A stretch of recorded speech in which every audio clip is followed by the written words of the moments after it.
बिस्मिल्लाहिर्रहमानिर्रहीम। अस्सलाम वालेकुम नाज़रीन। जो कल गुज़र गई है उस पर एक बहुत अहम वाक़या कुरे अर्ज़ी पर रूनुमा हुआ है और ख़दशा ये है कि ये वाक़या जो है किसी बहुत बड़े तूफ़ान का पेश ख़ैमा है।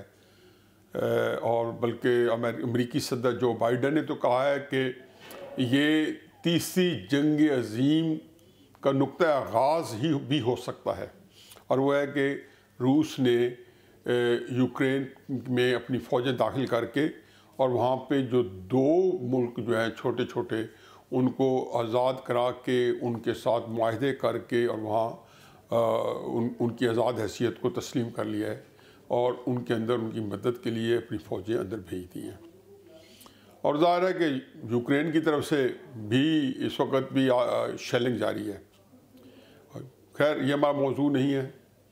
हमारा मौजू है कि जो कल आएगा वज़ीर-ए-आज़म पाकिस्तान जो है रूस के दौरे पर जा रहे हैं। पहले ये दौरा 4 रोज़ा था, जो 3-4 दिन पहले या 5-6 दिन पहले इसको 2 रोज़ा कर दिया गया। अब इस दौरे के बारे में पहले तो 3-4 चीज़ें थोड़ी सी सोच लें कि दौरा बुनियादी तौर पे जब वज़ीर-ए-आज़म चीन गए तो वहाँ पे इसके लिए बड़ी तगोदो की गई और इस दौरे के लिए बहुत कोशिशें करने के बाद तो ये दावतनामा रूस की तरफ से नहीं आया था, बल्कि एक दावतनामा मांगा गया था। मैं इसमें वज़ीर-ए-आज़म के बारे में तो मैं कुछ नहीं कहता हूँ कि उनका कितना कसूर है कि उनको जो है जब ये दौरा तय हो रहा होगा तो उन्होंने जो है ज़ाहिर है कि उनको बताया होगा कि ये अगर पुतिन साहब की मुलाकात हो गई तो पूरा आपका वर्ल्ड इमेज जो है बनेगा। तो वहाँ पे ये फॉरेन ऑफिस का काम था कि वो देखता है कि पिछले 3-4 महीनों से और पिछले 1.5-2 महीनों से एक फ़ौजों का स्टैंड ऑफ है और रूस ने वहाँ पे 1.5-2 लाख फ़ौज जो है जो कि जिसकी नकल हरत रोज़ाना सेटेलाइट के ज़रिए से नेटो कंट्रीज वेस्ट अमेरिका जो है वो नशर कर रहा था, वहाँ पे मौजूद था। और बार बार कहा जा रहा था पिछले कई हफ्तों से कि ये रूस बाज आ जाए, और उन्होंने कहा था कि वो यूक्रेन के अंदर फ़ौजें दाखिल करेगा, हमला करेगा। बल्कि कल सुबह तो चलते चलते सरसरी तौर पर यही बताते चले कि उन्होंने कहा था, ये कल का बताया था कि आज वो सुबह 2 दिन से लगे होते 48 घंटे बाद हमला करेगा, और फिर कल बताया कि शाम तक हमला करेगा, उसने कर दिया। अब ये फॉरेन ऑफिस जो है अगर उसकी कैपेसिटी इतनी है कि वो ये भी नहीं पता चल सके कि ये दौरा होना चाहिए था या नहीं होना चाहिए था। पाकिस्तान यकीनन एक बदकिस्मत मुल्क है। ये हमारे जो अनटाइमली और इल टाइम जो दौरे होते हैं इसकी पूरी तारीख है। 1950 में लियाकत अली खान का दौरा रूस तय था कि हमें फ़ौरन ही अमेरिका से दौरे की दावत मिल गई। कोल्ड वॉर जो थी अभी आगाज़ होकर और अरूज की तरफ जा रही थी और दुनिया में कई छोटी छोटी जंगें जो थी वो इस वक्त अमेरिका और रूस के दरमियान में या कम्युनिस्ट ब्लॉक के दरमियान में कहीं ना कहीं गाहे बगैर छिड़ी हुई थी। तो लियाकत अली खान या पाकिस्तान के जो फॉरेन ऑफिस है उन्होंने कहा जी कि हमें तो अमेरिका ही अमेरिका है, तो रूस से क्या मिलना है। उन्होंने वो दौरा मुलतवी कर दिया और उसको बल्कि कैंसिल कर दिया और अमेरिका जो है वो अमेरिकी यात्रा के लिए चले गए। अब यहाँ ये ज़हन में रखें कि 1950 से लेके आज तक हमारे जो बैनुल-अक़वामी अमूर के जो माहिरीन हैं, हमारे जो पॉलिटिकल साइंस के माहिरीन हैं, इतनी किताबें और इतने आर्टिकल्स लिख चुके हैं कि उन्होंने बताया कि पाकिस्तान के अंदर इस दौरे के ना करने से जो नुकसान हुआ, हमें रूस ने अपना दुश्मन तस्वर किया, हमें रूस ने अमेरिका के कैम्प में डाला गया। खैर बात लंबी हिस्ट्री है, ज़ाहिर है हम 3-4 साल बाद सीटो सेंटरों में आ गए, फिर बड़ा बेर में अड्डे दे दिया अमेरिका को, और फिर अफ़गानिस्तान की जंग और फिर जो वॉर ऑन टेरर जो है उसके में हम अमेरिका के हलीफ बन के अफ़गानिस्तान में कूद पड़े या कूदवाए गए। अब इन हालात में अब इमरान खान साहब जो हैं, जब आपने दौरा मांगा और उन्होंने दे दिया तो इसमें कोई दो राय नहीं है कि ये मुलतवी नहीं हो सकता था। लेकिन वो कहते हैं कि damn you should do and damn you should don't, choice between the devil and deep sea. अगर जाते हैं तो मरते हैं और नहीं जाते तो मरते हैं। और बदकिस्मती हमारी देखिए कि ऐन दौरे के अंदर अगर ये स्टैंड ऑफ भी होता जो पिछले 3 महीने चल रहा है, जो कि उस वक्त भी ऐसा दौरा प्लान करना कतई मुनासिब नहीं था। आज एक रूसी टेलीविज़न को वज़ीर में इंटरव्यू दिया, उस इंटरव्यू के अंदर वज़ीर आज़म जो थे किसी भी सवाल को इफेक्टिवली और उसको जामे तरीके से उसको हैंडल नहीं कर पा रहे थे। अच्छा, वजह ये नहीं थी कि कोई वज़ीर आज़म को नालायक थे या ये वो, वैसे तो वज़ीर आज़म बोंगियाँ मारने के माई बाप हैं, लेकिन आज वो उनकी फील्ड ही नहीं थी, क्योंकि ये सारे क्वेश्चन जो थे, और ये क्वेश्चन कुछ भी नहीं है जो कल रूस के अंदर जाएंगे तो उनसे वहाँ पूछे जाएंगे। वो ये वहाँ नहीं कह सकते जी कि हम वहाँ न्यूट्रल हैं और ये हैं और वो है, हम चाहते हैं। यार हो सकता है यही कहते मैं जंग बंद कराने आया हूँ, सुलह कराने आया हूँ। रूस की और अमेरिका की वो कह चुके हैं ना कि मैं ईरान की सऊदी अरेबिया की सुलह कराऊंगा, मैं मलेशिया के में पहुँच के वहाँ पे किसी तरीके से नई OIC बनाऊंगा। अच्छा, ये सारी कई बढ़ के मार चुके हैं। अभी चाइना गए तो कहते मैं चीन और अमेरिका की भी सुलह कराऊंगा। अब पता नहीं इस बंदे बेचारे कि वो जो है, मैं तो हमेशा कहता हूँ कि कोई हेलुसिनेशन है, एक साइकोसिस प्रॉब्लम है, पता नहीं क्या है बड़ा। एनीवे, तो अब इन हालात में जब रूस में उन्हें कदम रंजा फरमाना है और वहाँ की जब प्रेस ने करना है, तो जो है कमिटल क्वेश्चन होंगे, नॉन कमिटल होंगे, कोई ऐसा कमिट कर बैठेंगे, नहीं करेंगे। मैंने कहा dam if you do, dam if you don't. दोनों हालत में आप जो है ना अपनी बर्बादी लेके जा रहे हैं। एक ऐसी सिचुएशन आप देखें कि catch 22 situation, you are into a fix. आप ऐसे फंसे हो कि यकीनन पिछले 4-5 दिन से वो ये तय जरूर हो रहा होगा, और आज भी कि इससे निकला जाए ना निकला जाए। जवाब एक ही होगा कि नहीं निकला जाए, क्यों ना, अगर नहीं जाते तो अजाब हमारे पे अजीबो गरीब होगा। अगर मुझे ये कहें उन्हें क्या करना चाहिए, तो मैं उन्हें ये कहूँगा वो जरूर जाएं, इसलिए कि ये दौरा आपने खुद मांगा है, उन्होंने आपकी इज्जत की, आपको दे दी है। उनके भी ऑब्जेक्टिव बड़े बहुत बड़ा मुल्क है पाकिस्तान, उनके लिए क्या पिद्दी और क्या पिद्दी का शोरबा बरालानी में।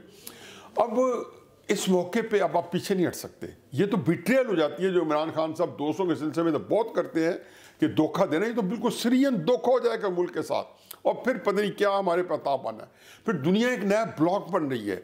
अपेरेंटली ब्लॉक जो था उसमें हमने किसी ज़माने में नवाज शरीफ साहब वक्त में हम इस ब्लॉक में आसानी से जा रहे थे, वो तो अलग बात है। अल्लाह ताला हमारी एस्टेब्लिशमेंट को गरीक के रहमत करे और अल्लाह ताला इसको, इसके जो करतूत हैं उसका इसको ज़रूर सिले दे इस दुनिया में, कि नवाज शरीफ को हटाने में उनका छोटा सा था, 2 आने का फ़ायदा था 1 रुपए के अंदर, और पाकिस्तान के 14 आने उन्हें बर्बाद कर दिए या 15 आने बर्बाद कर दिए रुपए के अंदर से। और ये था कि उन्होंने नवाज शरीफ को जब हटाया, उनको ये नहीं पता था कि पूरा पैराडाइम शिफ्ट हो जाएगा, अमेरिका जो है दोबारा आपके मुल्क में घुस आएगा, जिसको बड़ी मुश्किलों से हमने 2011, 12, 13 में ऐसा ऐसा करके निकाल दिया था, वो फिर घुस आया। और आप इसलिए तब से अपनी जो नवाज शरीफ के जाने के बाद आपकी इकॉनमी, आपकी सारी चीज़ें FATF से लेके IMF से लेके अमेरिका के रहमो करम पे है। अब FATF IMF का जो है अगर जिक्र हो जाए तो फिर और बता दें। अब अमेरिका देख रहा है, अमेरिका ने इस दौरे पे कोई इतराज़ नहीं किया, उसको कोई ज़रूरत ही नहीं है। उसे पता है कि रूस जाके, जाहिर है कि ये गए तो है अंदर से दरख्ती के जी हम रूस जाएंगे, हमें $1 बिलियन, क्योंकि हमने हर जगह से भीख मांगनी है। हमने तो कहा कजाकिस्तान से भी $1 बिलियन लेंगे, रूस हमें $1 बिलियन देगा, फलां $1 बिलियन देगा, 5 बिलियन को हिसाब लेके फिर रहे थे। अब मैंने हमारी एस्टेब्लिशमेंट को भी यही कहा होगा कि $1 बिलियन मिल जाएगा, इसी उसमें रूस प्रेशर में है। देखो कितनी वारदाती और क्रिमिनल थिंकिंग है, मुजरमाना जहनीत है कि पाकिस्तान का नहीं सोच रहे, वो अपनी चंद दिनों के लिए जो इकॉनमी का क्राइसिस है उसको करने का कोई बेहतर तरीका सोचते, कोई कॉन्सेप्ट डेवलप करते। रूस से $1 बिलियन, अब वो $1 बिलियन इसलिए नहीं मिलेगा खोल कर उसके साथ नहीं देंगे, चलो मिल भी जाए खाली हाथ आएंगे तो अमेरिका या कुछ $1 बिलियन लेके आएंगे। अमेरिका ने उसके बाद FATF और IMF के ऊपर आपकी पोजीशन जो है, आप एक मज़ीद कमज़ोर पोजीशन पे आ जाएंगे। पोजीशन ऑफ स्ट्रेंथ तो कभी नहीं थे, पोजीशन ऑफ वीकनेस आपकी बहुत बढ़ जाएगी। तो ये एक और आपका तोहफा है कि IMF और FATF के जो फिर अगले 1-2 महीना बाद उनके दोबारा रीवैल्यूएशन होने वाली है, रीअसेस होने वाला है, उसके अंदर फंस जाएंगे। अब जब ये गए तो वहाँ पे एक और बड़ी अजीबोगरीब सूरत हाल है। कल पाकिस्तान का एम्बेसडर जो यूक्रेन में है, पाकिस्तानी एम्बेसडर है, major general Noel Israel, Khokhar, ये बड़े बहुत ब्रिलियंट और बहुत पाकिस्तान के बड़े अच्छे दिमाग वाले सोल्जर हैं। मेरा ख्याल है ये पहले क्रिश्चियन एम्बेसडर हैं जो कि इस लेवल पे वहाँ पे गए हैं, और ये बड़े इनको जिसको कहना चाहिए कि हिलाल इम्तियाज़ मिला हुआ है, हिलाल पाकिस्तान मिला हुआ है, कि बहुत बड़े बड़े इनको ये इनके तगमे हैं। इन्होंने कल बयान दिया है और बड़ा अजीब व गरीब बयान दिया। इन्होंने कहा जी अभी रूस ने हमला नहीं किया था, और वो यूक्रेन की अखबारों में हेडलाइन छपा है कल कि पाकिस्तान जो है किसी तौर पे यूक्रेन की आज़ादी, उसकी सॉलिडरिटी और उसकी जो इंटेग्रिटी है या उसकी जो सालमियत है, उसके ऊपर कोई उस यूक्रेन के साथ है, यानी कि उनका जंग का माहौल है। आप ज़्यादा खामोश हैं। तो मैं तो पहले ये गौर करता रहा कि आया ये जानबूझ के फॉरेन ऑफिस ने और हमारी एस्टेब्लिशमेंट में, कि गुज़ारे मेजर जनरल साहब जो है ज़्यादा फ़ौज की सुनते होंगे, ये वज़ीर-ए-आज़म को एम्बैरेस करने के लिए, कि इस बयान के बाद अब वज़ीर-ए-आज़म कल जब यूक्रेन में जाएंगे तो ये बयान भी वहाँ मौजूद है। यूक्रेन के फॉरेन मिनिस्ट्री ने ये बयान, जो किसी बड़े मिनिस्टर ने ये बयान जो है आज ट्वीट किया हर जगह कि ये पाकिस्तानी एम्बेसडर ने बयान दिया और हमारे साथ खड़े। फिर एक और देख लें, रूस के साथ हमारी तजारत जो है, हमने पिछले साल 144 मिलियन 144 मिलियन की हमने एक्सपोर्ट की है और 178 मिलियन की हमने इम्पोर्ट्स की है। जबकि यूक्रेन जो है वो हमें ना सिर्फ ये कि $1 बिलियन की डिफेंस टेक्नोलॉजी भी और बड़े हैवी वेपन्स भी, जिसमें टैंक्स भी हैं और जिसमें आर्टरी वगैरह है, बहुत सारा तोपखाना वगैरह, बहुत सारी चीज़ें हैं जो हम वहाँ से इंपोर्ट कर रहे हैं। अब एक ज़हन में और रखें, डिफेंस टेक्नोलॉजी जो कोई मुल्क किसी को खुलेआम ट्रांसफ़र नहीं करता, यूक्रेन अब वो कर रहा है। पुतिन का एक केस यूक्रेन पे ये भी है कि यूक्रेन को हमने के साथ जब अलहदा हुआ था तो एक हमने समझौता किया था जिसमें डिफेंस टेक्नोलॉजी हमने न्यूक्लियर से लेके और सारी जो है हमने उनको जो है उनसे नहीं वापस ली थी, और वो हमको उनको सिखाए थे, छोड़ के आए थे इस प्रॉमिस में कि वो किसी को नहीं देंगे। वो तो ये कह रहे हैं कि हमारी डिफेंस टेक्नोलॉजी वो हमारे खिलाफ ना यूज़ करे, लेकिन हमारे मामले में तो यूक्रेन ने वो डिफेंस टेक्नोलॉजी हमें ट्रांसफ़र की जो कि रूस ने उनको दी हुई थी।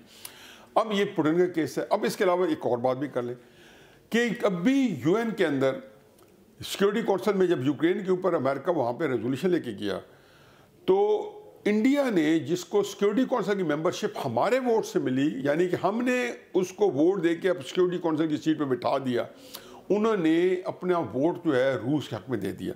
ज़हन में रखें कि इंडिया के और अमेरिका के जो है इस वक्त डिफेंस जो है स्ट्रेटेजिक जो है, जिसको कहना चाहिए कि उनके अपने आपस में समझौते हैं, 7th जनरेशन टेक्नोलॉजी ट्रांसफ़र कर रहे हैं। क्वाड जो बना है नया नेटो जो इंडियन ओशन का बना है, जिसमें ऑस्ट्रेलिया, अमेरिका, इंडिया और जापान जो है शामिल है, चीन के खिलाफ इंडिया उसका मेंबर है। इसके बावजूद यूक्रेन के ऊपर इंडिया ने 100% रूस का साथ दिया है और रूस के साथ खड़ा है। पुतिन ने चंद दिन पहले जब ये सिक्योरिटी काउंसिल की जब आई थी रेजोल्यूशन जिसमें उन्होंने इंडिया ने रूस का साथ दिया, पुतिन ने फ़ोन करके मोदी का शुक्रिया अदा किया और पाकिस्तान को आज तक उन्होंने फ़ोन नहीं किया इस मामले में। हमने एक फ़ोन किया था कि हमने उसको कहा, या जब उन्होंने मुसलमानों के बारे में एक सख्त बयान दिया तो वज़ीर-ए-आज़म इमरान खान ने उन्होंने ट्वीट की तो फ़ोन करके बड़ा उसका शुक्रिया अदा किया और तल्लुकात बढ़ाने की कोशिश की। उसने मोदी को शुक्रिया अदा किया। फिर आज इंटरव्यू के अंदर बड़ी अजीबोगरीब बातें कर रहे थे। बात उन्होंने कुछ की, उन्होंने कहा मोदी से मैं मुनाजरा करता हूँ, ये रूसी टीवी के कर रहे हैं। पता है कि मुझे समझ नहीं आती कि कर क्या रहे थे। बहरहाल ये जो दौरा है वो कहते हैं ना बेवक्त की नमाज है, ये अनटाइमली और इल टाइम जो दौरे हैं। जैसे मैंने बताया कि 1950 के अंदर लियाकत अली खान को रूस का दौरा तैयार था और उनको कह दिया हम नहीं आ रहे। फिर ज़ियाउल हक साहब ने एन जब शहंशाह ईरान का तख्ता उलटने वाला था और उनको पता था कि writing was on the wall, तो शहंशाह ईरान के साथ अपनी सॉलिडरिटी जो है वो उसको दोबारा जो है ना उसको बढ़ाने के लिए, उसको शो करने के लिए ईरान पहुंच गए। चंद महीनों बाद जो है वहाँ पे ईरानी इनकलाब आ गया। आयतुल्ला खुमैनी साहब जो है उन्होंने आके इक़्तिदार संभाल लिया, ये उनके रूहानी लीडर के तौर पे सामने आ गया।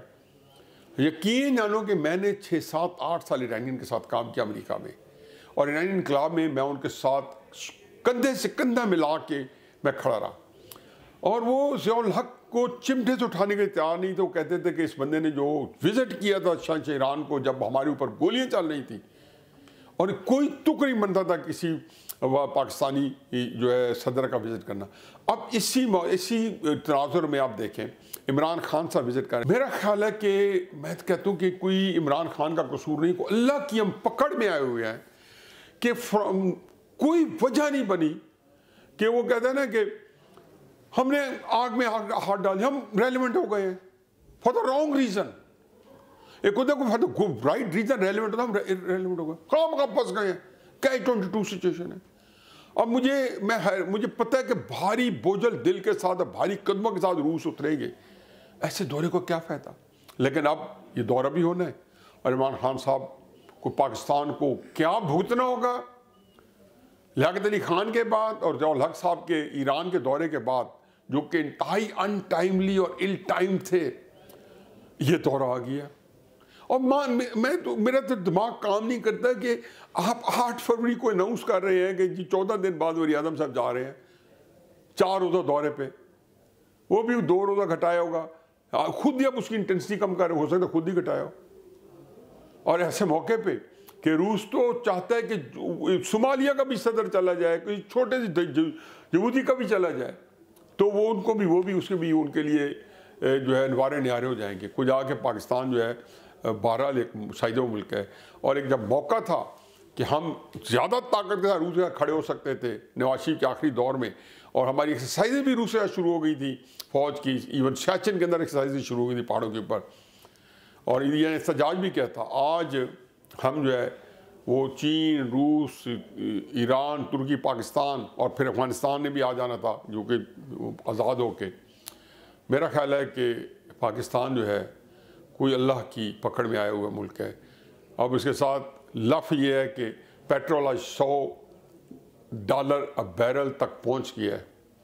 जब $94 अ बैरल तक पहुंचा था तो आप 160 का ले रहे थे, ये अब कितने का मेरा ख्याल इतना ही अब हो गया। और अब मेरा ख्याल है कि चंद दिनों बाद, 2-3 दिन बाद आप पेट्रोल जो है $200 रुपए का एक जो है लीटर लेंगे। ये अल्लाह की तरफ से क्या समझें कि कौमों पे अज़ाब की कई किस्में होती हैं, और एक अज़ाब ये होता है कि इमरान खान जैसे और जनरल याह्या खान जैसे हुक्मरान बना दिए जाते हैं। फमा अलैना इल्ला अल बलाग।